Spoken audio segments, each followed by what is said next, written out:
ఈరోజు మేము చూస్తే నేను ఇంత మునిపే పవన్ కళ్యాణ్ గారు కూడా ఒక మాట చెప్పారు, చాలా మంచి మాట కూడా.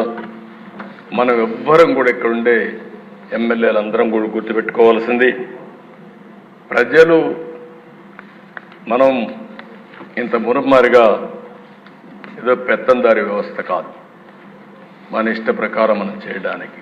నేను అందుకనే మా వాళ్ళని చాలా స్పష్టంగా అడుగుతున్నా, ఇప్పుడు కూడా మళ్ళీ అపీల్ చేస్తున్నా పోలీసులు కూడా, నేను ఎక్కడైనా పోతే సెక్యూరిటీ కోసం ఒక్క నిమిషం మీరు ట్రాఫిక్ ఆపి పంపించండి. ఒకవేళ కాదు అంటే నేను కూడా ఒక 5 నిమిషాలు లేట్ అయినా పర్వాలేదు, నేను ఉంటాను తప్ప ముఖ్యమంత్రి వచ్చాడని హంగామా చేసి మళ్ళా పరదాలు కట్టడం, చెట్లు నరికేయడం, ఎక్కడికక్కడ రెడ్ కార్పెట్లు వేయడం, ఇవి ఎక్కడా చేయొద్దని విజ్ఞప్తి చేస్తున్నా.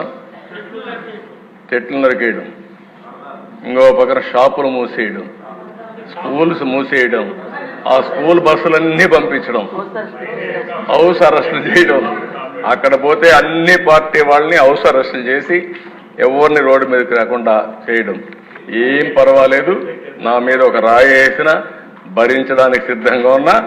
ఆ భరింపు ప్రజా తీర్పుకు, ప్రజా ఒక రివోల్ట్కి దోహదం చేసే విధంగా చేస్తాను తప్ప భయపడే పరిస్థితి ఉండదు. కాబట్టి ఎవ్వరు కూడా అలాంటి చేయొద్దని చెప్పి కోరుతున్నా.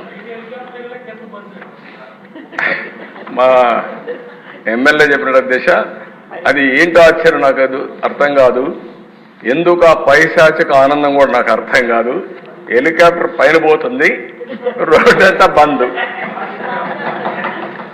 అంటే చెట్లు నరికేయడం, అంటే పైన పోయి హెలికాప్టర్ కూడా చెట్లు అడ్డం వచ్చాయి. ఆ దిశ చాలా జరిగాయి.